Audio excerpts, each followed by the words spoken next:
This is the Full Service with Mr. Full Service, where we bring you the full story, the full truth, so you can make a full opinion after being fully informed.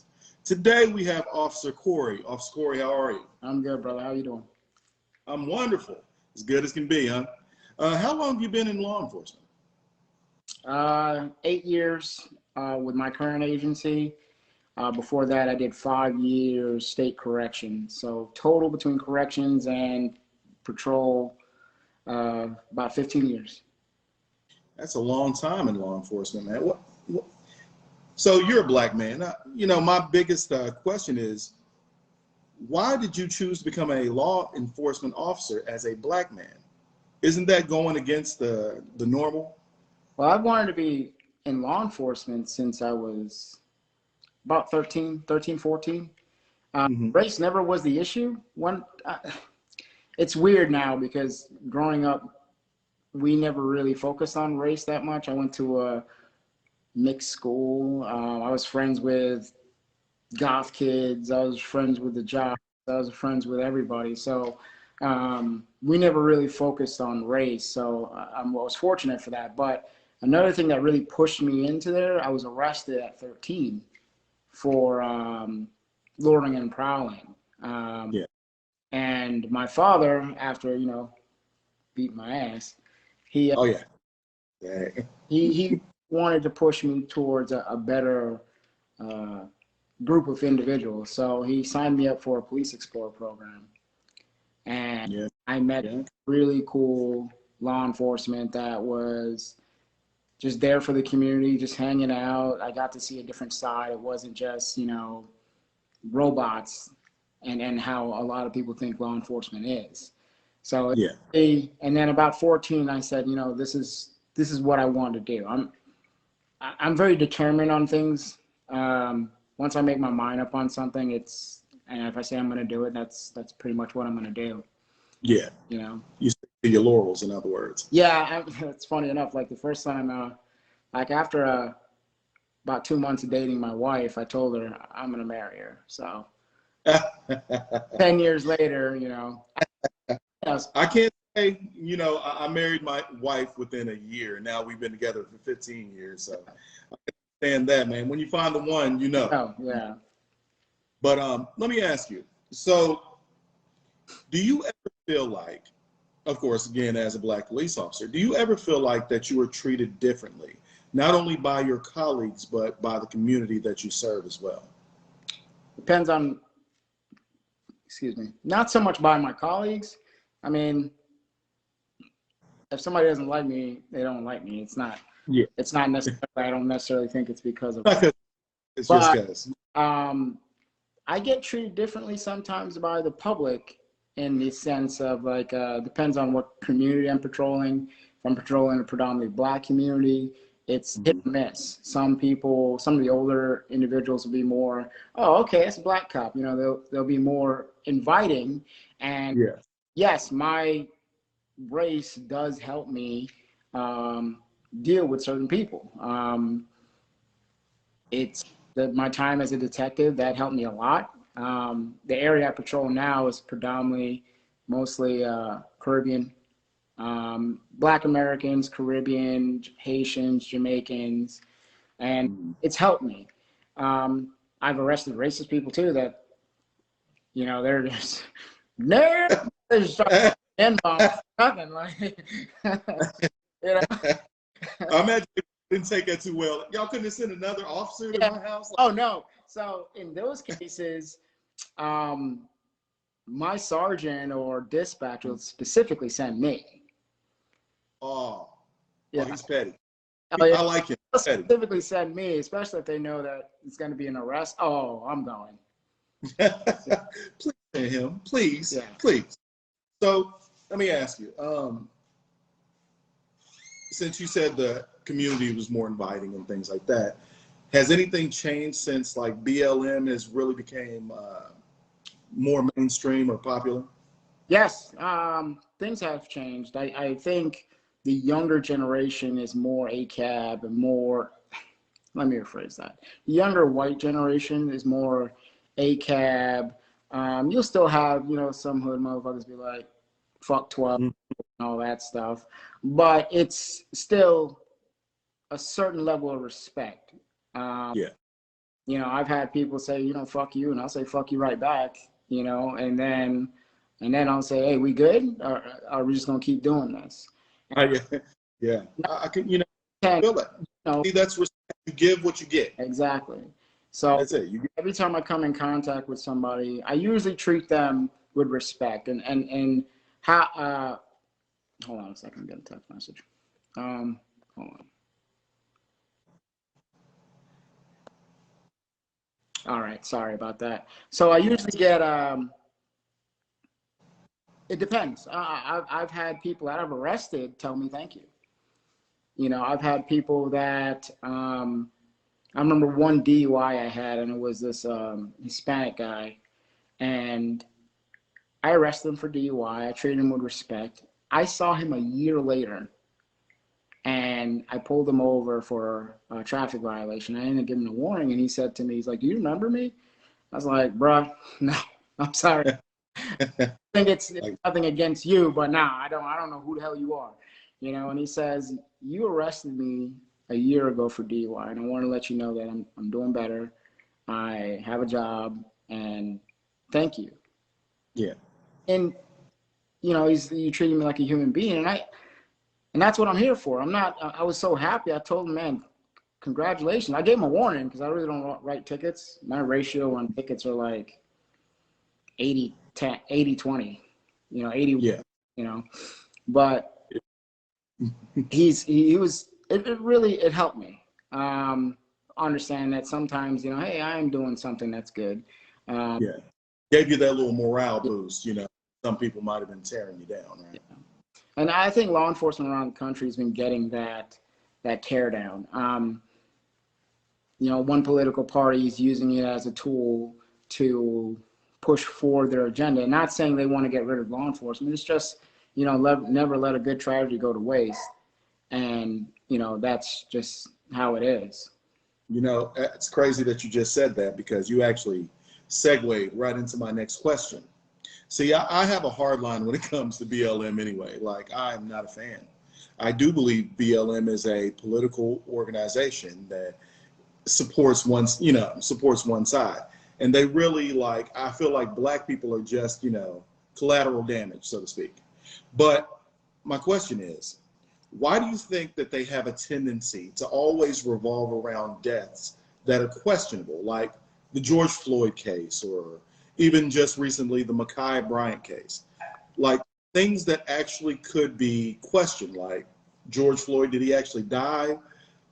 Derek Chauvin putting his knee on his neck, or Ma'Khia Bryant, did she really have to die, or blah, you know, is it a racist thing? But they don't really revolve around people like William Green. Now, William Green was a person who was detained by the police officers, put in the front seat of the cop car, and shot, execution style. I could put myself wholeheartedly behind a case like that, or even Gray Hill. I didn't even hear about that case until you mentioned it, which, yeah, even in law enforcement, like when we go into roll call, over the last 6 months, I've been back on road patrol. I'm in a specialty unit, and it got disbanded due to manpower issues, and we're temporarily reassigned. But when we start our shift in roll call, we'll usually share training videos on YouTube with other OIS, officer involved shootings, and things like that, so that we don't make the same mistake. And the fact that I don't know about a shooting like that just goes to show you that the media doesn't care. You know, if it doesn't fit the narrative, they don't care. And, you know, I think I'm hoping that people are noticing. But they're not. They're willful idiots. And little hard, but it's the truth. You'll have it really is. big time taught us anything. Yes, you'll have on both sides of the aisle, especially, you know, in our circles, TikTok or YouTube or things like that, that will willfully ignore other instances to put forward their agenda. They do the purpose, and it's you can't have a good conversation with someone, because then they end up continuing to they'll deflect and call you names and look at something that is physical appearance or something like that, and not really working to solve the issues. That's what we like to refer to as cognitive dissonance. Yes. You know, big word like mayonnaise, just small meaning. In other words, deny, deny, deny. Exactly. When you have two quote unquote opposing facts, that they're just hitting each other, and you will ignore the truth because it is challenging your other truths. And not like there's not bad cops. Like, if no one's ever saying that, but when you look at things that don't lie, like numbers, and you're looking at issues where there's just on the basis numbers, I have a better chance of getting struck by lightning as a black man and being killed by police. Oh yeah. Oh, you want to talk about numbers? I'm so glad you said that. Let's talk about some numbers, because a lot of people don't really realize the actual numbers of what's going on out in the streets. Like, we have a tendency to only hear what CNN or things like that have a tendency to post. And as you know, they have a tendency to race bait because that sells papers. But in 2020, 1,127 people were killed by the police. Out of that 1,127, 80 were considered unarmed, not a threat, right? But I took it a step further because, like I said, I don't trust anybody. I don't trust most of what I hear, most of what I see and none of what I hear. So I had to go back and actually check it myself. Out of those 80 people, you get, 31 were white, 27 were black, 15 were Hispanic. Out of those 31 white, black, and Hispanics, and all the rest of the 80, you find cases, there are only about 9 people who were subject of a bad shooting or a bad killing. And that does include Breonna Taylor, because, she died while not actually engaged in criminal activity. But it wasn't the cops, it wasn't the police officer's fault either. I feel like neither one of them were at fault, except for the idiot who started shooting in blindly through the window.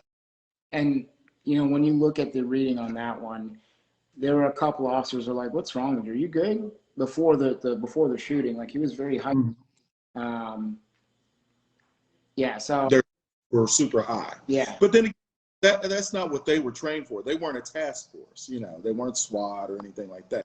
That was just some plainclothes cops who thought they were going to a house and were going to receive no resistance. The next thing you know, Kenneth Walker shoots, and in a panic almost, I guess, they return fire. Well, trained to return, but you know what I mean. Yeah. I've been in 3 shootings in my agency. Let me rephrase that. I've been in 2 shootings where I've actually shot, and I've been in 1 shooting where I was an officer on scene during the shooting. Are you allowed to talk about those? Yeah. Can I hear? Both the ones where I actually shot, that's already made trial and passed. Okay. My first shooting happened in 2015. Actually, February 2015. I had just got into the community policing unit after being on the road for a year, which I was very excited. And it's just like road patrol, but there's other things that we'll do. I have the freedom to not necessarily focus on call volume and do more community policing things, like stop and play soccer with the kids, and or handle certain quality of life issues. So more like community outreach kind of stuff. Yeah, we still took calls, but we really focused on direct complaints from the community, like small complaints, like there's speeders here, and okay, we could specifically show a presence in that area and not worry about pending calls. Yeah. So it was about 10 o'clock, and call came in that a male was shooting off his gun in his garage. It's Florida, that happened. So I was like, that's nothing. That's some just Florida shit. You know what I mean? And as you're driving, your laptop is open and you're reading the call notes as you're going to the call, and then you start glancing at the call notes, and they're very quick, you know, and then you see, okay, now we're getting multiple calls. When you see multiple calls in the same area for a shots fired call, that's a good indicator that, okay, this might be legit. And I was fairly close. I was a couple of blocks away. And when I drive, especially at night, I have my windows cracked just so I can hear outside. And I started hearing the rounds. So I said, okay, this shit's real, right? So I pull up 3 doors down, and I remember it being like not a fog, but like I was in denial. Like, this is not real. Come on, you know? Yeah. This is a nice area. You're pulling up on somebody who could be shooting at you. Yeah. So I get my shotgun out of the trunk and I'm loading it up, and I'm okay. And then I hear pop, pop, pop. I'm like, okay, this is real. Dispatch just told us that the male is trying to kill the female, who is his wife, who's barricaded in the bathroom.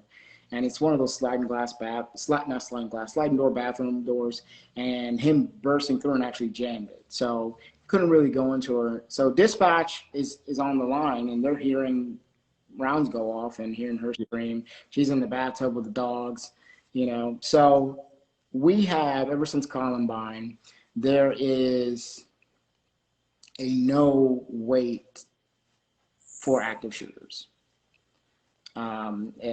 If there's what exactly, like no wait for active shooters? So with Columbine, just, you know, before it was an active shooter situation, there were still people in there that were at danger.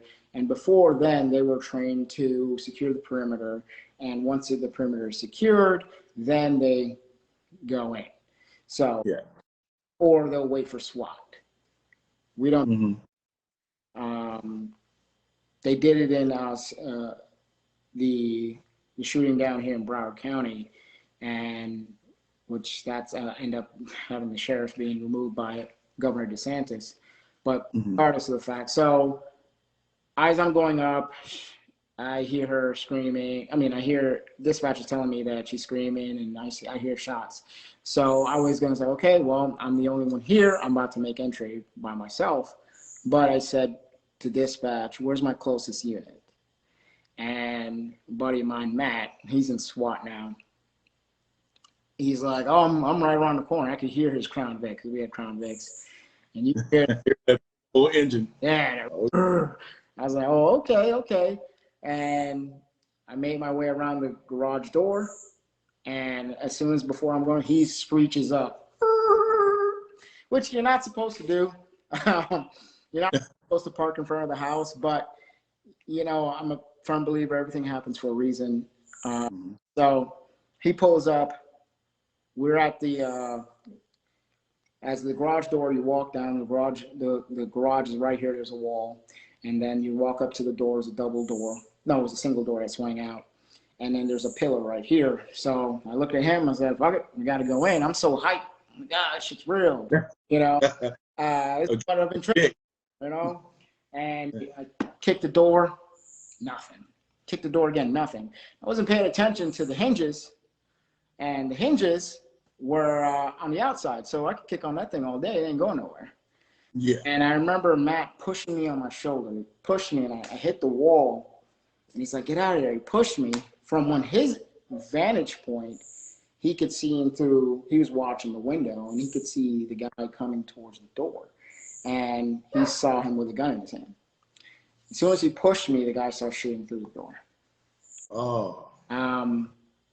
I could feel the bullets coming by. I've never. Yeah, that's new underwear right there. Yeah, I've never felt so skinny in my life. I'm like, suck it in. Yeah. Suck it in. Oh, I suck it in. So, but then he's just shooting. I'm just back here. I have my shotgun. I'm back on the wall, and then Matt's like this on the pillar. And I was like, well, we got to get out of here, or he's going to go to the window and start shooting. So as soon as there was a pause, If I feel like he's gonna, I just stepped in front of the door, started unloading rounds with the shotgun. We backed off. Where like training, it happened so fast. You could pump off 4 rounds of shotgun so quickly. I didn't realize I had, once I was out, I dropped the stock, held the shotgun, pulled my firearm, popped off 2 rounds, and then we backed up. And we backed up to his car, actually took cover behind his car. And this is what I say, you know, everything happens for a reason. We had cover right there. So long story short on that one, suspect was shot 3 times. He survived. In an incident like that where, you know, somebody just shoots at you and we end up going into the house, and this is like everybody showed up, the major, everyone had already showed up, and we're going through the house and he's there bleeding out. We already had EMS on standby. We had to clear the house first, make sure everybody was okay, no one else was in the house. And again, we didn't end up waiting for SWAT. And I remember one of the deputies, she comes up to me and she's like, "Oh, here, Corey, here's a towel." And I'm like, "Oh, thank you so much. I'm so hot, I'm sweating, you know." And then she's like, "No, that's not for you. That's for him. He's bleeding out." I'm like, "Oh, for him? Oh, fuck him. He just shot at me."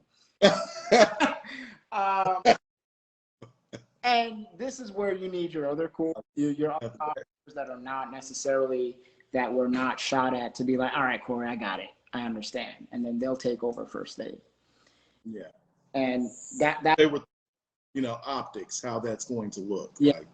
So then they're like, "Okay, Corey, I got it. Just go cool off." Because after shooting like that, and then you have to go in the house and clear, and your adrenaline is up here. And then you hit an adrenaline dump to where you're like shaking and you're like, "Oh, fuck, I just got shot at," you know? So yeah. You do need other officers that just showed up later to take over, render first aid, and get the paramedics in there, because at that point, you know, we have to save his life. He survived. Yeah. He survived. And, you know, he never been arrested, never even had a speeding ticket, never had anything. And so these were, it sounds like he was having more of a mental break. Yeah, he fell off the wagon. He was on AA and an alcoholic, and he just fell off the wagon. He was found guilty. So second shooting happened when I was a detective. As a detective, I hated sitting behind a desk. I hated just sitting there doing my reports. So when I would come in, I would do a couple reports, check a couple cases that I have to do follow-up on, and get out of the office as quickly as possible. I'll take some calls, you know, I'd back officers and stuff like that. I just had to be outside. So we got a call, it was about 1 o'clock in the afternoon, that someone stole a boat. So I was like, okay, if they're stealing a boat, they're going to be heading back to Miami. That's usually the trade. So I got pretty close to the county south of us. I'm relaying it to dispatch. "Hey, I haven't seen the boat, but I'm headed back into county." As I'm heading back into the county, passing county line, the boat passes me.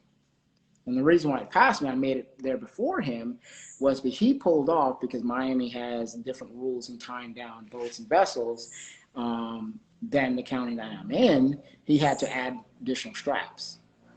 So I was like, "Oh, there's the boat right there." So I flip around and I'm behind him. He had pushed the plate up curved, so you know, we couldn't really see it, but then that's even weird because it's obstructed. So I waited until the adjacent county pulled up behind us, and then we initiated a traffic stop. And I gotta give this man props. He did pretty good. He rolled the car at 5 miles an hour, jumped in the passenger seat, jumped out of the passenger vehicle, went to the back of the vehicle, pulled a pin on the trailer, jumped over the trailer to jump back into the driver's seat as it's all coasting. So I noticed he went to jump back in and the door was locked. So I was like, "Oh, okay, he's gonna run now. He forgot to open the door." So I was like, "Oh, okay." So I pulled all the way up front to block his exit, and there's fields. The county that's south of us, they have a lot of like fields and stuff like that, sugarcane, you know, stuff. Places hidden. Yeah. So I was like, oh, he's going to just run. So I pull over. He doubles back into the passenger seat, jumps into the driver's seat. I'm already on top of my car with my gun drawn. I'm like, let me see your hands. Let me see your hands. He then hits my car. As I'm on it, I fall off the car as he's coming. I fall off. I jump off. And I had the ability to shoot him. I had justifiable force. But I made a decision because I didn't know who was in the vehicle to shoot the tires. And I felt that was the safest bet. I know where my rounds are going. I shot the tires, shot 9 rounds, missed 1. All my other rounds hit his front left tire. He got about a mile and a half down the road. His tire blew. We ended up catching him. Yeah. So, and then my recent shooting was in February this year. We got a call of an alarm call, again, 2 o'clock in the morning, driving. It was a quiet night. And I think because I thought the word quiet, which anybody in law enforcement, and you don't do that. You don't say the word. You don't think the word. It's a bad word. Stop it.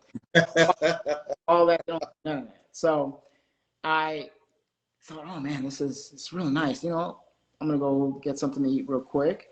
And then this alarm call came out, and I was like, I'll knock this out. It's a quick little alarm call. As I'm driving to the call, I'm looking at the call notes, because usually as you're looking at the call notes, they'll say, you know, it's an accident, status 14, and it's closed out. So I'm looking at the call notes, and then it says subjects was shot. I was like, what? So it turns out somebody shot up the house, and they waited for the victim to come to the door, go in, and then shot the whole house up, which in my mind shows they didn't really want to kill him. They were just sending a message. So they shot the whole house up. He got shot in the leg, and their alarm went off at the same time. So I get on scene, first on scene, walking up, and I look at the whole house. It's riddled with bullets. Another officer gets there with me, and we clear the perimeter of the house. We start rendering first aid to him. Sergeant gets there. We set up a perimeter, about a 4-block perimeter, choppers up and everything. So I hear a car coming down the road at a high rate of speed. Like, it's a dead-end road. So, like, you could hear that roar. And I was like, I look at the officer next to me, and I was like, is that one of us? Like, who the hell would be driving this fast down this road? And all you hear was, and then, bah! So I made that it was the guys coming back to shoot up the house. They didn't go, fuck the cops are there, fuck all y'all. Y'all gonna catch one too. It don't matter. Everybody can catch them around. So I pull my gun as the car's coming by, and I noticed that the windows were up. So I can't really shoot if the windows are up. You know, and that's again with, you know, looking at your target and judging your target before you end up firing. And like, okay, hold on. Something ain't right. And remember that the sergeant that was on scene was in the middle of the road. Turns out he fired at the vehicle. He thought the vehicle was trying to run him over, and he fired 1 round, which they are lucky they're alive, because the side pillar caught the round right there, and he would have killed the driver. Turns out that it was the victim's friend. He had called them as he got shot for some reason before he called us.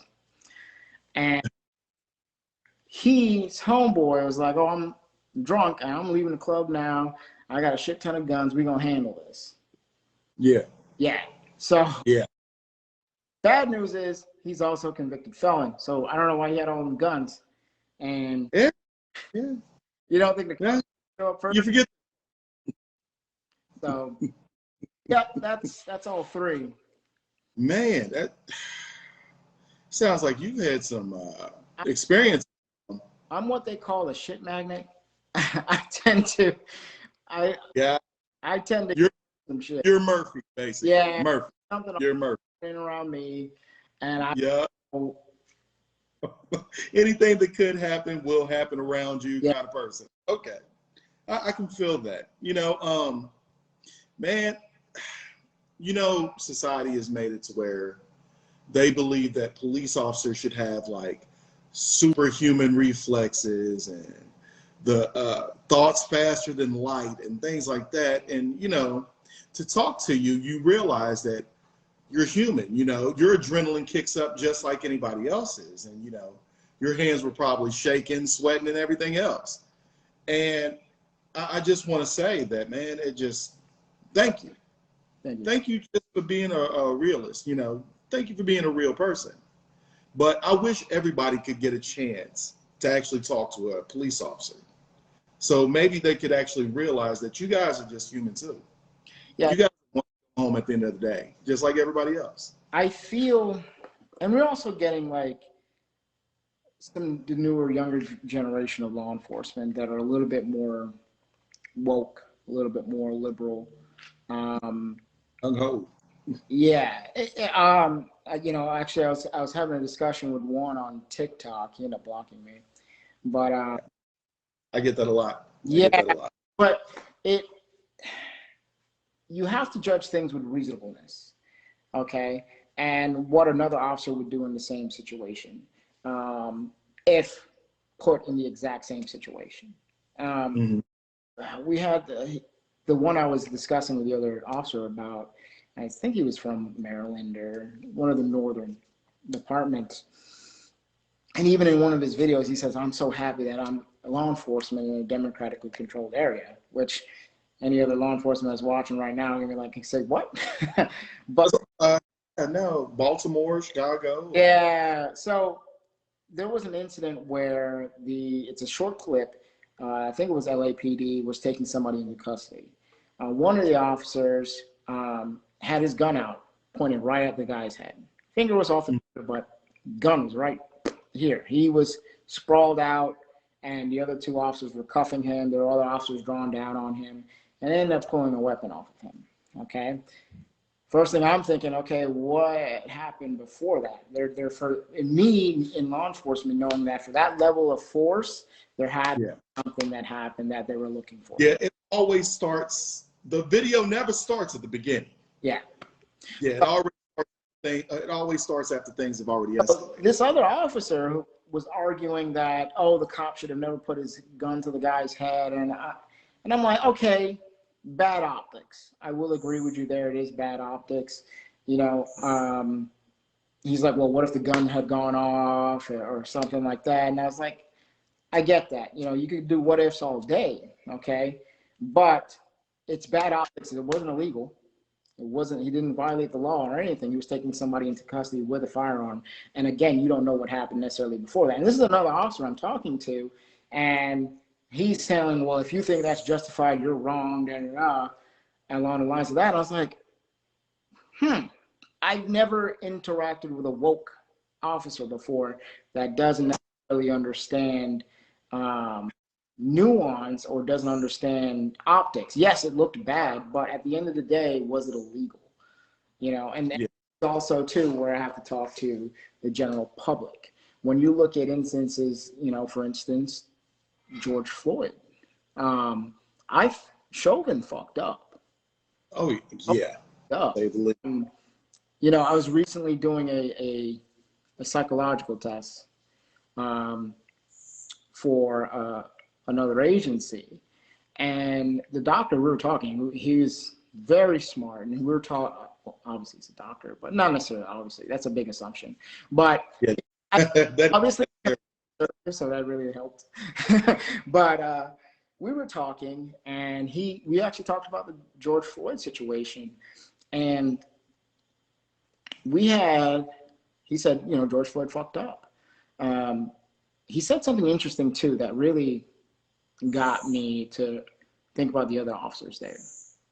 And he's done a lot of speaking arrangements and things like that. And he said, why didn't the other officers just tap him on the shoulder and like, yo, I got this? Just like in the situation I gave with my first shooting. Like, I got this. Go chill. Hey, cameras are on. You know, you might want to. Gotta look at optics. You know, if I was Chauvin, the biggest thing I saw with Chauvin was arrogance. You know, he didn't want to be wrong, you know, in front of everybody else. If I was Chauvin, you know, I would have sat George up, even though I know he's probably going to die with all that fentanyl system. I'll just pet him on the shoulder, like, yo, bro, it's all right. I got you. Everything's going to be all right. Yep. Play that shit up for the camera. Okay. Yeah. down some of that excited delirium. Exactly, because you do need to calm him down because his heart's beating. Even one of the officers said, hey, you think and it was a rookie officer, he was actually in field training. He says, you think we should roll him over? Chauvin said no. The fact that he said no was like, Yeah, roll him over. He said no. So that's why I thought manslaughter would have been the only charge, but that's a whole other discussion. You know, that opens a whole different can of worms right there, because of course we've seen after juror number 52, Mr. Brandon himself, it looks like his lawyers have already pushed to get a new trial. But the problem is, I don't think he can get a fair trial anywhere. He's not going to get a new trial because it's going to be to the same judge, which ignored everything in that trial. That judge ignored that, they wanted a change of venue. He ignored that. Mm-hmm.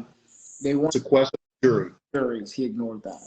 And then you have the nerve to say, well, because of what Biden order said, and you could probably get a good appeal. Yeah. He had every chance to stop that, cut that off. But the simple fact is, like you said, Chauvin messed up. In my opinion, after reading some on Chauvin's jacket, because majority of his complaints are sealed, but you can read quite a few of them. He just didn't seem to have the temperament to work with the public like that. And that's just my opinion, but. I've had my fair share of complaints. Usually it's from rich people. It's usually one of my complaints is funny, very funny actually. I was running radar on a very small road. It's 30 miles an hour. This is when I was in the community policing unit, and I pulled over. It was a Porsche Cayenne SUV, and it was a blonde female that I pulled over. And she was only going, I'll stop people for 10 miles over, 12 miles over. I'm usually just giving them a warning. They're good to go. And yeah. I told her, I was like, hey, the reason why I explained, hey, such and such with such and such department, the reason why I stopped you is because of this. I get that spiel out quickly. So no one's like, oh, why you pulled me over? Now that you already know, I already explained that to you. So she said, no, I wasn't speeding. I said, yes, ma'am, you were speeding. You were actually going 12 miles over the speed limit. And then actually I was like, you know what, come here. I brought her back to my car, showed her my radar. I said, see, you were going 12 miles over. Oh, it wasn't me. You were the only car on the road. It's a 2-lane road. I don't know. This is not a Shaggy video. Yeah. It was you. So I gave her a citation because the best way to talk yourself into a ticket is that. So I gave her a citation, one of the few I write, and I did it for not the actual speed, which is a lesser fine, right? Yeah. It's less points on your license. So I still end up cutting her a break.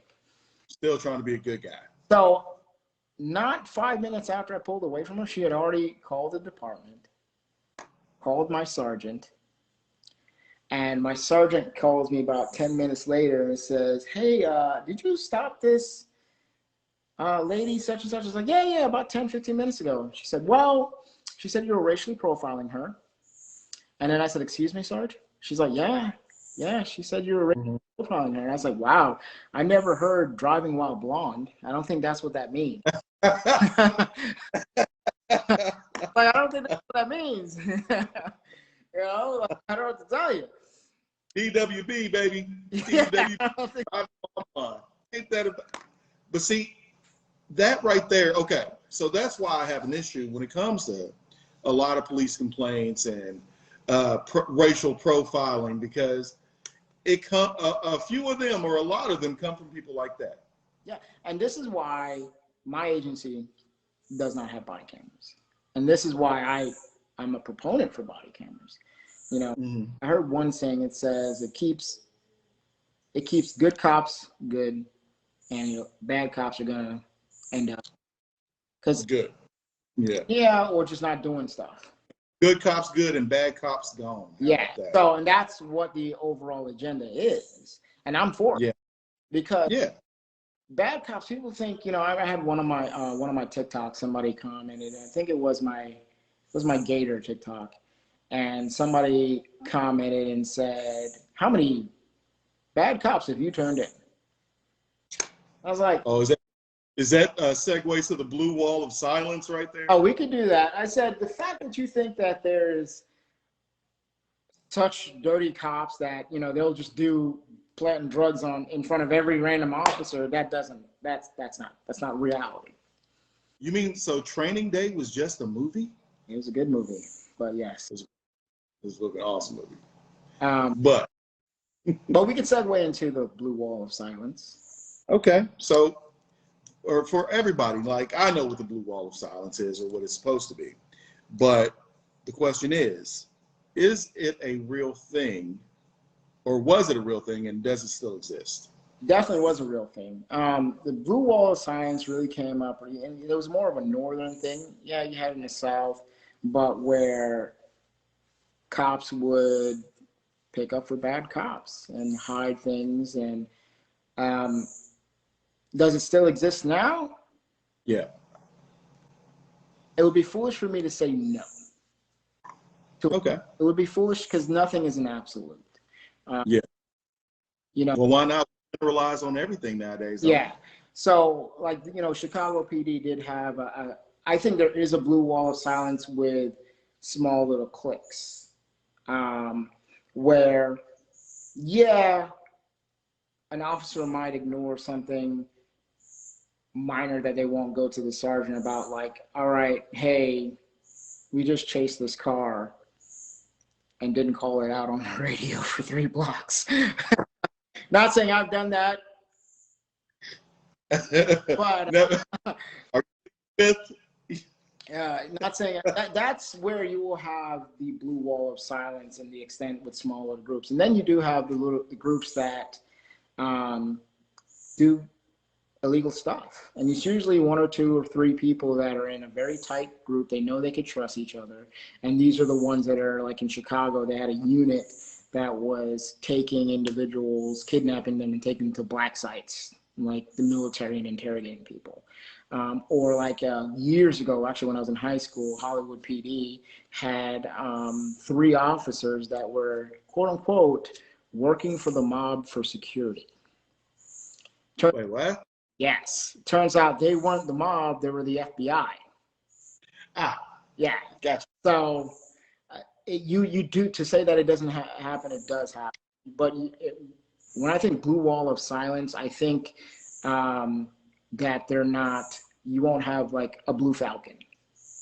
You know what Blue Falcon is? Yeah, the cartoon from back in the day? No. Yeah. Blue Falcon's a buddy fucker. That's all the military people that I know that are listening. What? Yeah. Not the BF. Yeah. So when you have, hey, I'm going to leave the district real quick to go to Chipotle because this district doesn't have good food. Can you cover for me? Yeah. Don't let Sarge know. Or, hey, kind of forgot my gun at home. I'm going to run to the house real quick. And don't let Sergeant know. Cover the calls for me. Wow. That type of stuff. Or, hey, shit, I forgot my gun at the jail. Can you hang tight for me real quick? Because you got the lockbox and stuff like that. But you won't get, actually, I'll give you a good example. So my county, we had a deputy that got his ass beat on the highway. Actually made national news. And, a civilian rocked up, pulled his gun, told the guy that was beating the officer up, stop. Told him again, stop. The guy didn't listen, just keep punting him. Bam, bam. The officer was knocked out. The guy shot him, killed him. Okay? Justified shooting. So that deputy came back months, 6, 7 months later. And at the time I was a detective. And I remember I was on a crash. It was a vehicle crash, and it was a DUI. So I was the wheel witness. With a DUI, if there's a crash and there's no wheel witness, you technically don't have enough for a DUI on that subject, and you'd have to work a little bit harder. So if they were in a crash and they had their seatbelt on, you could say, okay, well, he had a seatbelt marks on, and that indicates that he was the person driving the vehicle. There's blood marks on the steering wheel, and he has a cut on his mouth. So anyways, so I was the wheel witness. So she was behind the wheel. I'm typing up my report for this same particular deputy that was doing the FSC's field sobriety exercises. And I'm typing, it's in the middle of the afternoon. I'm typing, I'm looking up because I'm still keeping an eye on him, making sure. And I see her walk up to him like this. She's ready to fight. And he pushes her. He pushes her. She falls back to the ground. And then he just starts going, oh no. How? I run over her. I'm like, oh, shit. Yeah. Shit. Technically, was he in the right? Technically, by the book, she was aggressing towards him in a fighting manner. Technically, yes, he was in the right. Technically, but this is where we go with optics, and then this is where we go with excessive force, and this is where we go with your other officers stepping in and handling business. So what I did, I ran up there. I'm like, oh, fuck, he's going to fucking kill her. I slid in between him and her, pushed him off. Yo, I got this. Go. Later, after she was cuffed up, got paramedics to handle her, I went to the lieutenant. I was like, listen, might want to talk to your boy. Yeah. I'm going to tell you what I saw. I'm letting you know. You might want to talk to your boy. I think this is where you have the people watching. This is not the deputy snitching on somebody. Yeah, technically he was in the right per policy. He did technically to get her into custody. Yeah, but optics. Yeah. Is he having overboard? Exactly. Is he having issues? Is he having other issues that we don't know yet? And this is where you watch your zone partners, you watch people. And this is where, like an officer, where you're really close to your zone partner, you can know when something is up. You can know if they're having problems at home. You can know if they're not paying attention, And that's important. You need, especially to say, if anything, you guys have to be, mentally there, like pretty much at all times, especially when dealing with the public, because when you're coming up to a call or anything else, you don't know what you're coming up to. You don't know what mental state that person's in. So, like George Floyd, that was right there, like the grinder meets the grind wheel. You know what I mean? It was the perfect situation for tragedy. Yes. A perfect recipe for disaster. Everything has to happen that way. Let's look at the Ma'Khia Bryant situation. Same thing. Yeah, absolutely. People are like, oh my God, this cop could have judo chopped the knife out of her hand. That goes back to people thinking that you guys are superheroes.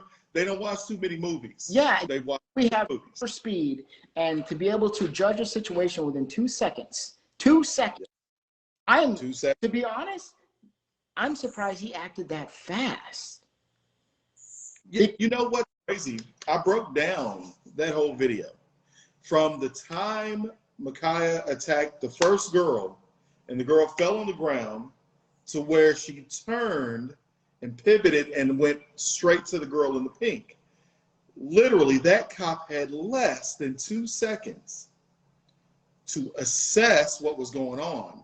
He recognized the knife when she tried to stab the girl on the ground and pivoted.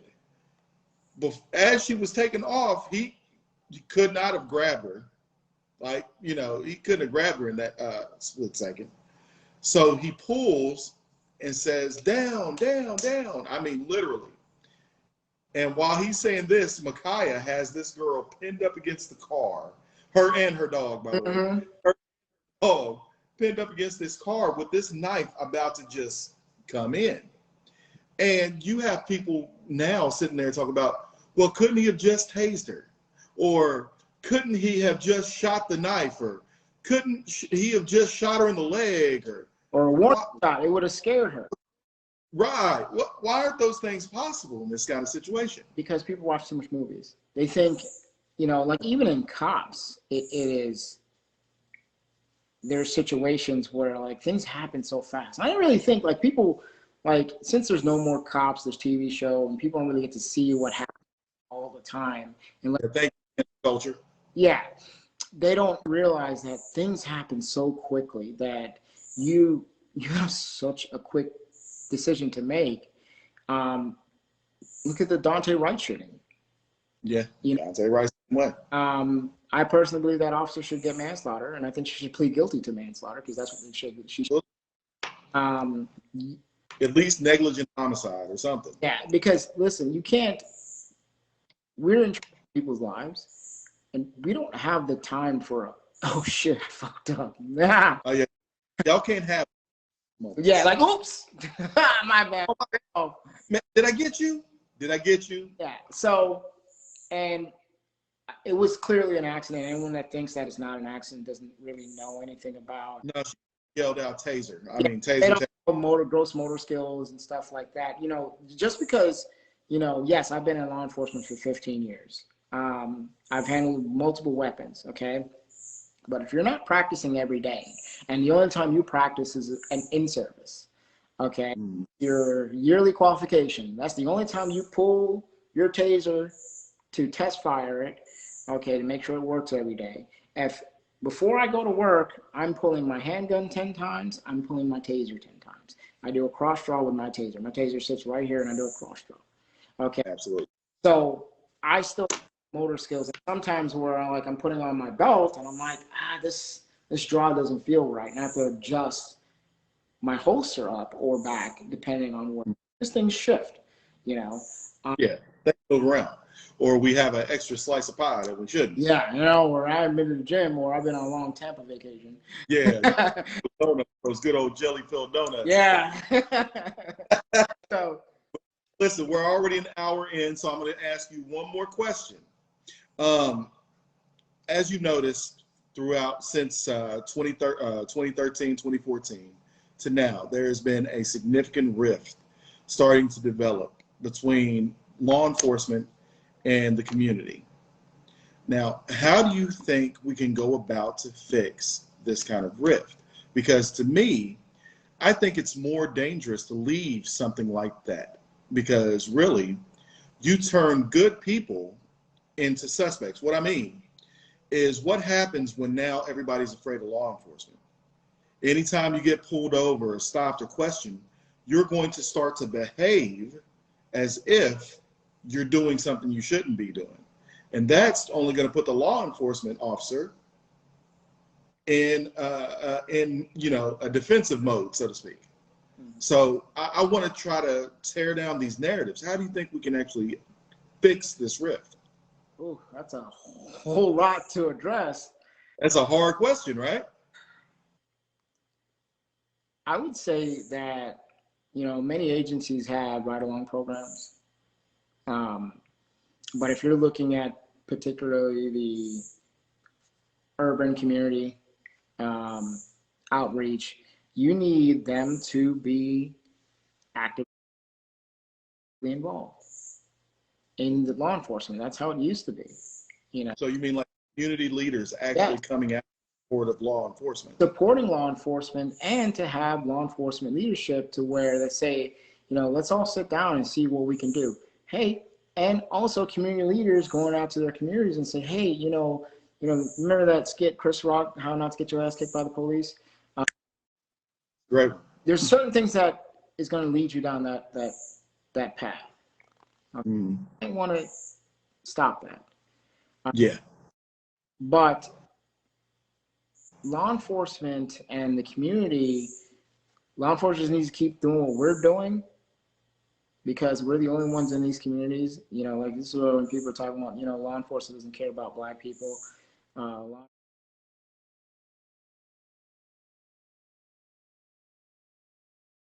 You know, like this is when people are talking about, you know, law enforcement doesn't care about Black people. Law enforcement is just in these communities over policing them. That's not the case. Law enforcement is the only ones hunting these people down.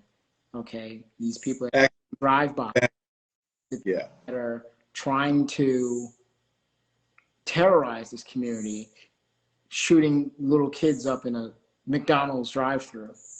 Mm-hmm. We're the ones out there trying to stop this, and that's what. And we also need the media to stop with this campaign against law enforcement. Call bad cops out when we mess up. Absolutely. You know, it's funny because Don Lemon with the Ma'Khia Bryant situation, the first time I ever seen him in a long time tell the truth, he said, law enforcement has to do what law enforcement has to do sometimes. That's when you get put your back against the wall and you were like, I can't do this one. Yeah. You know, I think it's difficult. You know, like even in you know, when my kids go to school, they're very pro law enforcement. You know, they're the police officer that's at my oldest's school, she's 10. He knows all the kids, majority of the kids. I wouldn't say all, but he knows them by name, you know, and they know him by name. They're like, hey, Officer Carnes, how you doing? And it's, you know, K through 8 before she goes to high. And he's the same officer. He says he's gonna retire there or whatever, but they know him. And that helps a lot. And some of these schools are talking about taking law enforcement out of the schools. You know, most school resource officers I know, they're not trying to arrest kids. They're not doing it. They're just there so there's no active shooter. Yep. So they are there to be that little bit of security, so to speak. Yeah. Just in case like that does happen, you know. So Corey, listen, man, I have really enjoyed this. We got to do some more because, you know, yes, we could sit here and be talking here for 4 hours. Yeah. But I've got so many more questions, and I want to get your feedback on a lot of these. So we'll definitely have to do this again, man. Yeah, if there's any other situations you want to talk about or any other upcoming shootings or anything like that, I'd be happy to break it down for you. Hey, Corey, hey, stay safe out there, brother. Brother, I'll see you around. See you back.